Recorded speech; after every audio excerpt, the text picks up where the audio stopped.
Salut à tous. Bon, on est dans un contexte un peu différent d'habituellement sur les news que j'ai tendance à vous présenter. Normalement, bon, vous avez l'habitude, hein, je vous en parle un peu jamais, mais on est en présence d'un petit chat hein, de ce côté-là, mais ils sont absents. Ils sont absents aujourd'hui tout simplement parce que je tourne la vidéo le jour même où je la publie. On est bien jeudi normalement. Tout simplement parce que j'étais malade les derniers jours. Je le suis toujours un petit peu actuellement, donc excusez-moi si je suis pas au top de ma forme et que je ne suis pas aussi vivant que d'habitude. Mais voilà, c'est en train d'aller mieux. Voilà, mon état est en train de se stabiliser, on va dire. Mais voilà, du coup, j'ai pas pu présenter l'émission en direct le mercredi. Et d'habitude, voilà, normalement, la vidéo qui sort le jeudi à chaque fois, les Yugi News, c'est tout simplement un condensé de ce qui s'est passé en live que je monte par la suite. Voilà, on discute pendant une heure et demie des news qui ont eu lieu lors de l'émission, et après la suite de l'émission a lieu, mais moi sur YouTube je vous présente que la partie news, parce que je trouve que celle-ci est pertinente à publier sur YouTube. Voilà, là on change un peu, donc voilà, je suis désolé pour ça, ça va un petit peu changer, c'est exceptionnel normalement, mais du coup n'hésitez pas à vous faire entendre sur les commentaires YouTube pour le coup, parce que là ce sera mon seul moment d'interaction avec vous, contrairement à d'habitude. Donc vraiment n'hésitez pas, vous savez que c'est une partie qui m'intéresse énormément, et en live forcément il y a beaucoup d'avantages à ça, et c'est pas pour rien si d'habitude aussi je réponds à la majorité des commentaires sur YouTube, c'est bien parce que c'est quelque chose qui m'intéresse d'avoir votre avis, de pouvoir discuter avec vous. Donc voilà, hein, vu que vous n'êtes pas ici, du coup n'hésitez pas à vous faire entendre, bien entendu. Mais sinon c'est comme d'habitude, hein, vous inquiétez pas, je vais traiter des news de la semaine comme il y en a eu, et puis voilà, il n'y a rien qui change. Alors du coup, c'est une petite semaine, hein, on va être tout à fait honnête, c'est pas passé grand chose, mais les informations sont assez intéressantes. Tout d'abord, on a eu le YCS de Dortmund qui a eu lieu. Alors ce YCS, je l'ai cast lors des 2 jours, donc vous pouvez retrouver l'intégralité du cast sur la chaîne. Donc voilà, si jamais vous avez envie de passer un bon moment en ma compagnie, eh bien vous avez une vingtaine d'heures de stream disponibles en replay et à volonté, donc faites-vous plaisir, bien entendu. C'était un super moment, et très très content de la finalité en plus de cet événement. Voilà, on dit les choses, mais en tout cas très content. J'en parlais assez régulièrement en stream. Voilà, j'ai envie de faire un petit aparté dessus. J'en parlais assez régulièrement. Voilà, je trouvais que le visuel de ces compétitions-là pouvait être amélioré, et visiblement j'ai été entendu pour cette nouvelle saison. Ils ont changé l'overlay global de la compétition, et même la manière de présenter des petites vidéos entre les matchs, etc. Il y a eu beaucoup plus de travail, je trouve, qui a été fait lors de cette compétition de Dortmund. Donc on verra si ce sera pareil à Bologne pour le prochain YCS qui aura lieu en décembre.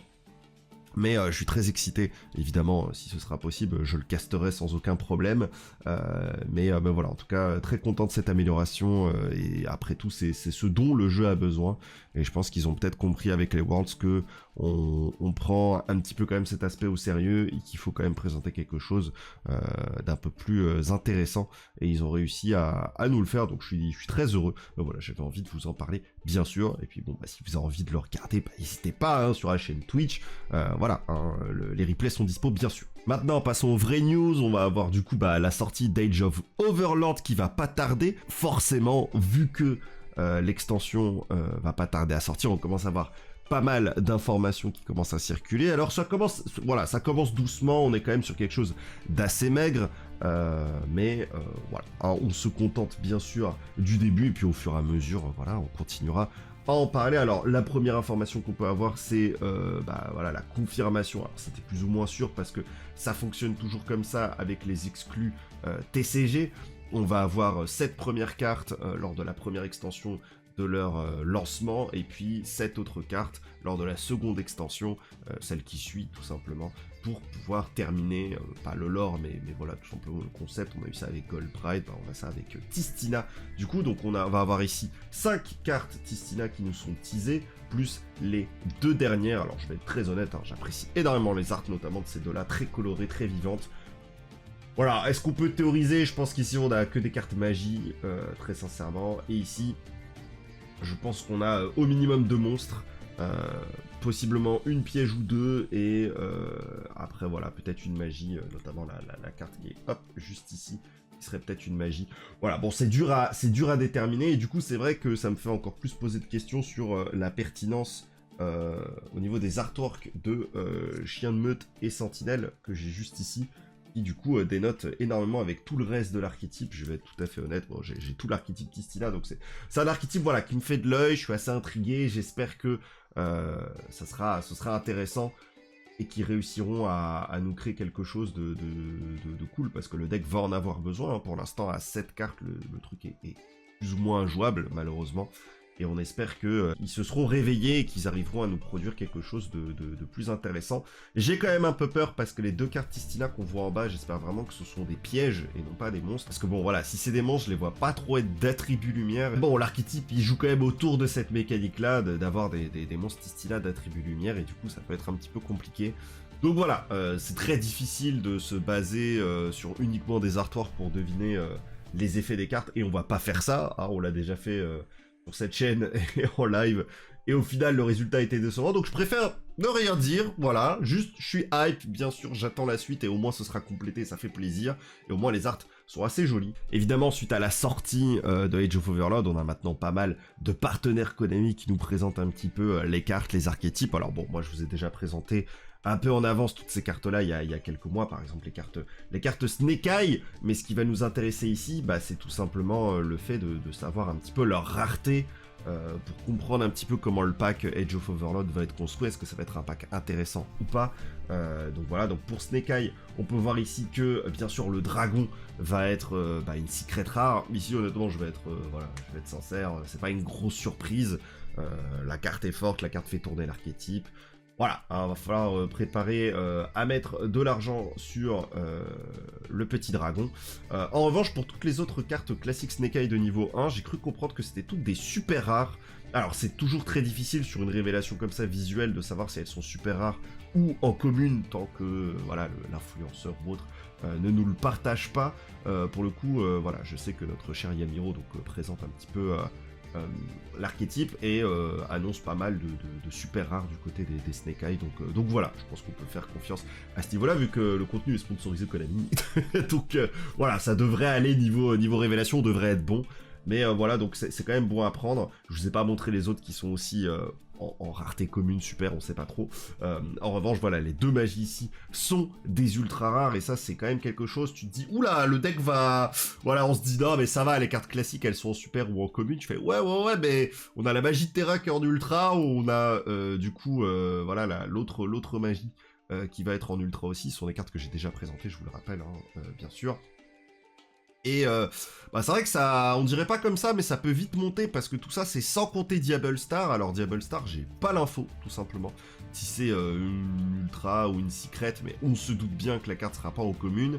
Et à côté, il y a les cartes butin aussi, donc bon, ça peut vite revenir assez cher cette histoire, et il va falloir surveiller. Et au final, ça montre quand même que peut-être l'extension va être intéressante à ouvrir, contrairement à d'autres, parce que en fait, toutes les cartes en rareté vont être intéressantes. En parlant de rareté et d'intérêt qu'on va pouvoir avoir, on a tout simplement les cartes Horus. Alors les cartes Horus, je vous les ai pas vraiment présentées, mais vous inquiétez pas, Yubel le fait pour vous, donc n'hésitez pas à aller check sa chaîne, hein. Il a fait tout simplement une vidéo qui vous présente les cartes Horus. Moi je vous ai présenté les 2 dernières qui vont pas sortir dans Age of Overlord justement, mais dans Phantom Nightmare, et voilà. Mais bon, là on va avoir la base du Horus, et là Horus par contre ça fait un peu plus peur. On dirait pas trop comme ça, parce qu'au niveau rareté, ça a l'air un petit peu plus calme. Voilà, vous pouvez voir ici que Happy par exemple a l'air d'être une super. Je pense pas qu'elle sera une commune, encore que on sait jamais. Et après je vous ai pas présenté la piège et l'autre carte, j'ai oublié son nom, mais l'autre Horus tout simplement, qui aussi n'ont pas l'air d'avoir de rareté. Donc soit c'est des super, soit c'est des communes. Je pencherai sur une commune pour la piège au moins.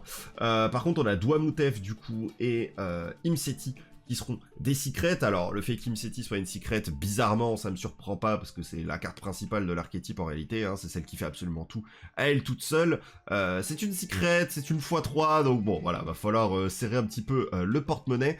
Et le sarcophage du roi qui est une ultra, là on pourrait dire bon ça va, c'est qu'une ultra. Attendez-vous quand même à ce que le prix monte, parce que vu le nombre d'ultras qui ont l'air ultra importantes, hein, sans mauvais jeu de mots, dans ce package de cartes en ultra, ça m'étonnerait pas que la carte monte un peu de prix. Après voilà, ça dépendra aussi des spots qui vont rester au niveau des ultra rares. Peut-être que la carte réussira à se calmer niveau prix. Et puis bah c'est pareil un peu avec Douamoutev, hein. Normalement Douamoutev il me semble c'est une carte que tu vas jouer que x1, voilà, en utilisant l'engine russe en tout cas. Bah, ça reste une secret, et du coup c'est une carte qui, bêtement, vraiment je vous le dis, on pourrait se dire bah ça va, du coup elle va pas être très très chère, et bah un peu oui mais non, tu vois, c'est le genre de carte qui pourrait monter de prix assez bêtement, en mode bah t'en as besoin que d'une de toute façon, donc tu vas bien claquer 10 balles dessus. Voilà, c'est le genre de carte que j'imagine dans cette tranche de prix, entre 7, 8 à 12, 13 euros, mais c'est une carte x1 qu'il faut choper. Donc voilà, ça fait aussi un petit peu peur. On verra ce qui va arriver au fur et à mesure du temps, parce que en fait il y a un petit peu cette peur, mais en même temps, vu que tout à Gov a l'air d'être assez exceptionnel, hein, je le dis assez souvent, mais je pense que c'est vraiment la meilleure extension de 2023, si on va pas compter les reprints, etc., et la Rarity Collection qui arrive très bientôt, je vous le rappelle, et bah quand même, on va pas se mentir, voilà, au niveau des drops, il y a ce truc un peu en mode, bon bah si toutes les grosses cartes sont en rareté, ok, mais en même temps, j'ai l'impression que toute l'extension est folle, donc est-ce que ça va pas un peu rééquilibrer les choses et finalement rebalancer un peu le prix des cartes? Bon, on espère très sincèrement, mais il y a quand même un petit peu cette peur quand tu vois les cartes en question. Sur Labyrinthe, on a aussi le fait que Ariaz est confirmé en Quarter Century. Alors là-dessus, c'est très difficile de s'exprimer parce que bah en fait, on sait juste pas si elle est dans une autre rareté. À la base, moi je m'y étais intéressé parce que je me dis ah, elle est en ultra, et en fait non, on voit le petit logo de la Quarter Century, donc en fait rien ne nous indique qu'elle sera pas en Secret et Quarter Century, en ultra ou Quarter Century, en super quarter, enfin voilà, ça peut être absolument n'importe quoi. Donc pour l'instant, pas plus de mots là-dessus, mais ça m'étonnerait pas que ce soit une ultra rare dans les faits, on verra bien le moment venu. Et puis pour Vanquish, c'est un peu pareil, Jiaolong aussi qui sera une Secret, voilà, après toutes ces cartes, pareil, je vous les ai déjà présenté, donc voilà, n'hésitez pas à regarder les autres Yugi News si vous voulez en savoir plus. Je suis pas là pour vous présenter ces cartes là, mais juste pour vous parler un peu des raretés. On essaye un petit peu de comprendre un peu la box en elle-même. Et après, bien sûr, les deux cartes importantes de l'extension, ça va être SP Little Knight et Typhon, qui a son nom officiel, du coup, Superstar Slayer Typhon Sky Crisis. Voilà, la carte va être folle, le nom va être incroyable, ça va être trop cool de l'annoncer à chaque fois. Bien sûr, tout le monde va juste l'appeler Typhon, ce sera beaucoup plus simple. Donc Typhon est confirmé pour être une ultra rare, hein. Je vois absolument pas le logo de la Quarter Century dessus, donc c'est plutôt une bonne nouvelle. En revanche, du côté d'Espel Little Knight, le doute est permis, ça reste une Quarter Century pour l'instant, et on n'a pas d'infos sur le fait qu'elle puisse être en ultra ou en secret. Dans tous les cas, SP, ça va être une carte très chère. En vrai, c'est un petit peu tout sur l'extension, hein. Il n'y a pas plus de nouvelles que ça. Évidemment, je sors cette vidéo, voilà, je la tourne à 11h40, le jeudi je la sors à 15h, et bien évidemment il va y avoir des news qui vont sortir à 16h, le classique, mais bon bah si c'est le cas, je vous en parlerai la semaine d'après, hein, c'est pas grave, il n'y a pas de souci, il n'y a pas de tristesse à ce niveau-là. Et puis après, bah voilà, 3 petites cartes dont j'avais envie de vous parler qui ont été annoncées. Alors la toute première, ce sera le fantôme du grenier Memento. Lui qui est une référence d'une ancienne carte, un monstre normal, voilà, comme tous les autres monstres Memento. Je vous ai jamais trop présenté Memento parce que c'est pas un archétype qui m'intéresse du tout. Je trouve pas l'archétype super excitant, super exaltant. En réalité, c'est aussi parce que voilà, Volt en avait fait une vidéo aussi, donc qui présentait pas l'archétype, donc n'hésitez pas à aller voir aussi cette vidéo de Volt. Je vous parle de Memento, et voilà, il y a juste le fantôme qui va se rajouter dans Phantom Nightmare. Bon, fantôme du grenier, voilà pour son effet, si elle est invoquée normalement ou spécialement, tu vas pouvoir cibler une carte Memento dans ton cimetière et tu vas pouvoir l'ajouter à ta main. Et si jamais elle est envoyée cimetière par un effet d'un monstre Memento, tu peux invoquer spécialement cette carte. C'est une carte que je trouve plutôt intéressante, c'est juste que c'est pas du tout un one card combo. Voilà, et la carte te permet d'avoir une espèce de récursion, ça reste quand même assez intéressant parce que même si les Memento aiment aller au cimetière, c'est des cartes qui en général vont quand même se spé de la main, enfin... En vrai, le fantôme, je trouve qu'il représente pas mal l'archétype, c'est-à-dire je sais pas trop où il veut aller. Donc bon, je trouve que la carte reste un plus dans l'archétype clairement. Est-ce que c'est la carte qui permettra par contre à Memento de transcender les foules et de devenir un archétype absolument bonkers? Je pense pas, mais je peux me tromper évidemment, c'est un archétype que je regarde pas d'un œil très sérieux, je vais être tout à fait honnête avec vous. Voilà, je me dis pas là que j'ai envie de bailler à cause de Memento. C'est peut-être un peu le cas, voilà. Donc voilà, pour Fantôme, pas grand chose à dire, c'est une carte qui, dans les faits, m'attire pas spécifiquement, mais parce que elle est liée à l'archétype. Mais en soi, la carte n'a rien de dégueulasse, c'est un free body, je crois pas que Memento a de lock en particulier, donc au final, Bon, ça peut peut-être te donner un accès à des liens de manière un peu plus simple. C'est pas nécessairement si mauvais que ça. Ensuite, on va avoir Dragon, Magma Show et Dieu que j'espère qu'ils vont garder ce nom, parce que le nom est exceptionnel. Donc j'espère qu'ils vont garder ce nom de manière officielle, mais bon, vous savez, les traductions, souvent, voilà, hein, ça dépend toujours de 2-3 petits détails. Du coup, Dragon Magma Show est un monstre de niveau 8, d'attribut feu, et de type Pyro, 1800 d'attaque, 2200 de défense. On n'est pas sur des stats exceptionnelles. Mais voyons un petit peu son effet. Il va tout simplement nous dire que tu peux bannir maximum 3 monstres feu depuis ton cimetière. Cette carte gagne 400 d'attaque pour chacun d'eux jusqu'à la fin de ce tour. Ok, ouais, donc déjà, ça commence très très mal. Voilà, la phrase, vous pouvez bannir max 3 monstres feu depuis votre cimetière, tu t'attends peut-être à un espèce de... Tu peux invoquer spé cette carte, et peut-être un bonus en fonction du nombre de monstres que t'as banni. Pas du tout, juste un gain d'attaque, voilà, simple. C'est-à-dire que, bah, en fait, au max, elle peut gagner 1002, donc elle aurait pu avoir 3000. Je vous assure que, bon, voilà, on verra après. Si un ou plusieurs monstres feu face recto vous contrôlez sont détruits par un effet de carte, tant que cette carte est dans votre cimetière, vous pouvez invoquer spécialement cette carte, mais bannissez-la lorsqu'elle quitte le terrain, puis piocher une carte. Là, on est sur quelque chose de beaucoup plus intéressant, mais en fait, c'est fou, parce que du coup, on en revient à ce que je vous disais. La carte pouvait juste avoir 3000 d'attaque, et avoir juste l'effet que je viens de vous lire. En fait, on pourrait juste ignorer le premier effet, tu vois. Genre, l'effet 1 ne pourrait ne pas exister, elle aurait juste 3000 d'attaque tout le temps. Ou 2006, tu vois, si vraiment tu veux équilibrer le truc. Et ça reviendrait au même, en fait. Genre, ce serait exactement la même carte, donc je sais pas pourquoi ce premier effet existe.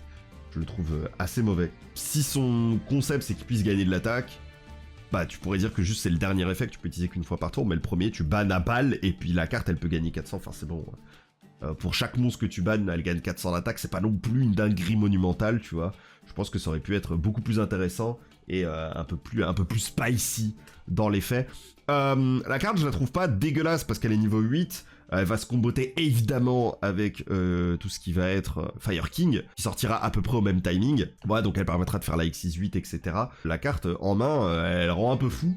Donc faut déjà s'en débarrasser, puis ensuite pouvoir la réinvoquer. Je trouve que c'est un peu galère, je vais être tout à fait honnête. Je pense que vraiment, si elle a pas l'effet 1, et si son effet 2, c'était... Si un ou plusieurs monstres feu face recto vous contrôlez sont détruits par un effet de carte, tant que cette carte est dans votre main, vous pouvez invoquer spécialement cette carte. Je pense que la carte était vraiment très très jouable. Là, le fait qu'elle doive être forcément...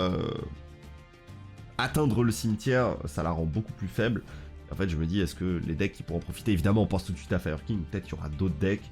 En vrai, Snake Eye sera tout à fait possible, hein, on parle de monstres feu, mais le problème des monstres feu de Snake Eye, c'est qu'ils s'envoient au cimetière par leurs effets, ils ne se détruisent pas.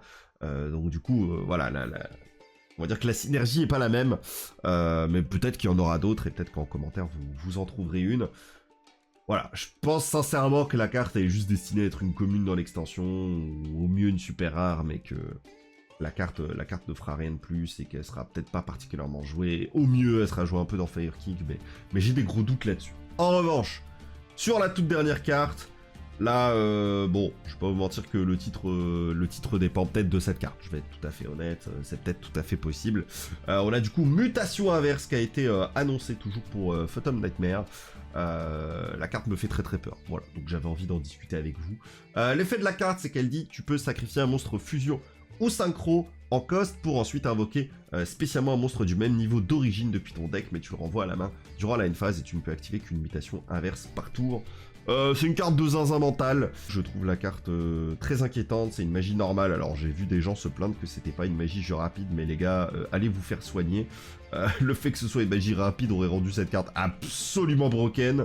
Voilà, mais elle a quand même un avantage d'être une magie normale, c'est que bah, la carte est tutorisable par Trust. Est-ce qu'avec Trust, t'as pas envie d'aller chercher une carte qui juste te fait gagner le duel? Oui, mais d'un autre côté, Trust a aussi cette capacité d'être capable de te faire start des combos ou de te faire extend des combos. C'est la grosse puissance de cette carte-là aussi, c'est qu'elle est capable d'un peu tout. À partir du moment où l'adversaire a décidé d'ajouter son grain de sel. En fait, c'est fou parce que l'effet est super simple. Mais voilà, vous savez à quoi la carte me fait penser. Je pense que si vous jouez à Yu-Gi-Oh depuis longtemps, vous savez, ça me fait penser évidemment à Métamorphose, carte qui est bannie depuis la nuit des temps, et qui dit tout simplement, bon, quand même pas de PSCT, parce que la carte est vieille comme le temps, et qui dit sacrifier un monstre sur votre terrain, faites l'invocation spéciale de votre extra deck d'un monstre de fusion de même niveau que celui du monstre sacrifié. Horrible texte, parce que, voilà, tu sens que c'est un texte de 2002. Mais ouais, du coup... c'est littéralement la même chose, mais dans l'autre sens. Et Métamorphose est banni. Alors évidemment, Métamorphose n'a pas de hard once per turn, contrairement à Mutation Inverse, mais je vous assure que c'est pas ça qui crée l'équilibrage. Donc évidemment, on pourrait se dire, bah Métamorphose est plus forte. Hein, normalement, tu prends un monstre de ton deck, et en fait, c'est les monstres de l'extra deck qui sont les monstres de niveau... Voilà, qui sont les gros monstres que tu vas aller chercher. Mais en fait, Mutation Inverse, faut se dire qu'elle existe dans un monde où Runic existe. Et Runic... ça a un accès ultra simple à des monstres de niveau 2, de niveau 3, de niveau 4, de niveau 5 et de niveau 9. Donc en fait, tous les monstres qui sont de ce niveau-là, maintenant, sont accessibles via Mutation Inverse et via une engine Runic. Runic qui, justement, était en train de perdre un petit peu de sa place, en tout cas lors du YCS Dortmund. Peut-être que ça reviendra avec la sortie d'Agov, hein, parce que je vous rappelle qu'actuellement la méta elle est un petit peu variable, on sait pas trop ce qui se passe, c'est un peu le zoo, et forcément Agov va remettre un petit peu les choses dans l'ordre. On pense en tout cas, c'est mon point de vue, et je vais pas vous mentir que Runic pourrait revenir avec la sortie d'une mutation inverse. Alors ce serait pas tout de suite, hein, c'est Phantom Nightmare, donc c'est l'année prochaine, mais c'est quand même une carte qui est dangereuse. Je vous rappelle quand même qu'il y a des cartes comme Sprite, et tu vois à quel point Konami a galéré à équilibrer Sprite, parce que bah, ça touche tous les niveaux 2, et tous les niveaux 2, bah, il faut penser à tous les niveaux 2 qui ont existé, bien sûr, pour cet équilibrage, mais il faut aussi penser à tous les niveaux 2 qui vont exister par la suite. Et donc, en fait, bah, les sprites, qu'on le veuille ou non, limitent forcément la création des cartes, parce que tu dois faire attention à cette combinaison où à chaque fois tu dois prendre en compte Sprite, est-ce que tu veux ou pas que ça combine avec Sprite. Je pense que voilà, c'est le cas de toutes les prochaines sorties. Dès qu'il y a un niveau 2, soit ça va comboter avec Sprite, soit ça n'a rien à voir, il n'y aura pas d'entre-deux. Konami vont devoir se limiter sur le type de cartes qu'ils font, et vous savez que j'aime pas trop le genre de cartes qui créent ce genre de design là. Alors Sprite ça va parce que je trouve que c'est un design assez, enfin que tu peux assez vite contrôler, et pourtant ça reste... On est quand même sur un niveau complet sur 12, donc ça reste quand même assez dangereux. Là, on est sur un truc qui est inarrêtable. Je veux dire, du jour au lendemain, ils sortent un truc, c'est pas contrôlé, ils ont pas fait gaffe, et c'est le bordel. Et évidemment, on va dire, ouais, mais y a qu'à bannir ça, les gars... Bon, je trouve que la carte est vraiment dangereuse dans l'état. Alors on va me dire, ouais, bon après, elle est pas... Voilà, c'est pas une carte d'archétype, machin, ça va, machin truc. Bon, ça reste quand même une carte qui est... Comme je vous l'ai dit, avec Runic, assez simple à sortir. Je pense pas, honnêtement, je pense pas que dans un deck synchro, elle va être ultra jouée. Je veux dire, son meilleur play dans un deck synchro, c'est vraiment, genre, tu prends contrôle d'un synchro adverse, tu le sacrifies, et tu vas spé un truc qui, toi, te fait start.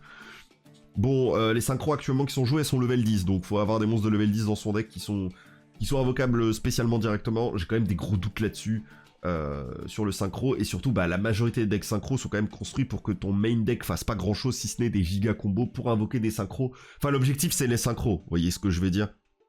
Là où les fusions, bah en fait t'as fusion instantanée, t'as fusion préparée, t'as les runiques qui en fait te donnent accès à des fusions de manière un peu genre c'est des jetons. Et après, à toi de les dépenser, tu vois, à toi de te dire, bon bah en fait le jeton je vais le canner pour pouvoir aller chercher autre chose. Donc voilà, c'est une carte que je trouve assez dangereuse parce qu'elle peut aller dans tous les sens. Alors évidemment Runic existe et en fait c'est bête parce que est-ce que Runic va vraiment se manger une banlist quand cette carte va exister? Je sais pas trop, je pense que c'est une carte à surveiller. En fait la carte pourrait très bien sortir en très très mauvaise rareté, genre un truc assez accessible. Ça va être le zoo après quand elle sort et au final on se dit ah bah en fait bon la carte hop on la banne tout de suite. C'est tout à fait possible. Donc voilà, c'est le genre de carte qui est dangereuse et qui me fait quand même penser à bon, faut faire attention quand même Konami, faites gaffe, hein, carte barrière de glace, on a mutation inverse, on a la lock calamity qui est toujours accessible, enfin dites-le nous hein, si vous voulez pas qu'on joue, et mutation inverse peut vraiment transformer beaucoup de decks. Elle peut rendre aussi Gen Rider jouable, c'est vrai que j'y avais pas, voilà, je vais pas pensé comme ça, mais Runic se joue aussi avec Gen Rider, maintenant tu peux invoquer la level 9, la sacrifier tout de suite, et hop, t'invoques tes gros tes gros Gen Rider, ça donne un accès direct, ou même hein, ça peut te donner un accès à l'Optre assez facilement avec la niveau 4, enfin, voilà, je pense que c'est vraiment pas une carte à sous-estimer. Voilà, il n'y a pas non plus 10 milliards de combos qui sont, je pense, trouvables direct, mais faut faire gaffe. Vraiment, faut faire gaffe, c'est un accès à absolument n'importe quoi. Je pense très sincèrement que si l'effet était que t'invoquais le monstre... En fait, il y a aussi ce fait que tu le renvoies à la main, c'est-à-dire que t'as aussi cet accès aux bestiales qui peuvent, par exemple, je sais pas, se renvoyer à la main avec un monstre de niveau 6. Ça peut être tout à fait possible. Alors faut trouver les combos, mais je veux dire, bon, tu renvoies les Magnamut, tu te mets bien, mais en vrai, juste du Runic Sprite, tu lâches une petite guide niveau 2, tu as sacrifié Sprite Blue, effet Sprite Blue, et on est parti, vous voyez ce que je veux dire. Donc voilà, c'est quand même une carte, faut pas sous-estimer. Je pense qu'elle est bien plus bonne que ce que les gens ont l'air de penser, parce que vraiment, les gens ont l'air de se plaindre que la carte est pas si ouf que ça. Je trouve que la carte a le potentiel d'être très dangereuse, et qu'il faut faire attention. Je sais pas si pour vous on est sur ce genre de cartes qui peuvent être considérées comme étant la meilleure carte du jeu, ou ce genre de truc là. Évidemment, le Putaclisme sera présent dans la miniature, un classique, mais je veux dire, est-ce que on est sur une carte qui est si dangereuse que ça? Je pense que c'est une carte à surveiller, vraiment, très sincèrement. Elle fait peur, elle me fait peur, et je pense que je suis pas le seul qui aura peur de cette carte. Maintenant, est-ce qu'elle fera le travail à elle toute seule? Non, elle starte pas un combo toute seule. Il faut avoir cet accès aux fusions. Je trouve que même le texte synchro a pas trop de sens, c'est juste qu'ils ont pris des cartes de l'extra deck qui ont un niveau, tout simplement. Mais honnêtement, je trouve que c'est surtout la dualité avec fusion qui va devenir intéressante et qui pourra peut-être faire des trucs. Et du coup, bah, je sais pas, hein, revoyez un petit peu tous vos monstres fusion, tous ceux que vous pouvez invoquer avec fusion instantanée et surtout fusion préparée. Si t'arrives à trouver un mix en mode, voilà, fusion préparée te sert à la fois pour comboter avec mutation inverse, mais aussi pour faire des synchros, parce qu'il faut pas oublier que ça reste des trucs qui sont pas réellement tant tutorisables que ça. Bien sûr, il y a PTT qui existe, mais ça justifie pas tous les combos un peu bizarres qui en fait seront jamais viables compétitivement. Voilà, je trouve quand même que la carte peut être dangereuse à l'avenir et qu'il va falloir la surveiller de près. En vrai, c'est un petit peu tout pour les news. Y a rien de plus, voilà, si ce n'est le YCS Dortmund. Mais bon, plutôt que vous spoiler tous les gagnants et vous dire un peu comment ça s'est passé la représentation des decks, bah je vous invite directement à regarder la rediff. Voilà, la rediff sur Twitch, bien évidemment. Désolé pour la vidéo, je sais qu'elle sera pas aussi cool que d'habitude. Parce que forcément, voilà, y a pas le chat, hein, je vais pas vous mentir, il me manque, hein, ils sont pas là, il me manque, mais bon, que voulez-vous, je peux rien y faire, c'est comme ça. Donc voilà, donc j'espère vous retrouver au moins dans les commentaires, mais j'espère que vous m'en voudrez pas trop. En attendant, je vous remercie énormément. Voilà, c'était une petite news, tranquillou, tout va bien. Est-ce que Age of Overlord vous intéresse du coup, suite à ces raretés? Est-ce que vous êtes un peu inquiet pour le prix de ces cartes? Je vais être honnête, un petit peu quand même. Va falloir voir un petit peu la suite des annonces et des révélations. Et évidemment, lorsqu'il y en aura, bah, je vous tiendrai au courant lors des prochaines Yugi News, bien entendu. Je vous fais des gros bisous, prenez soin de vous. Et puis voilà, je vous dis à la semaine prochaine, tout simplement. Allez, ciao!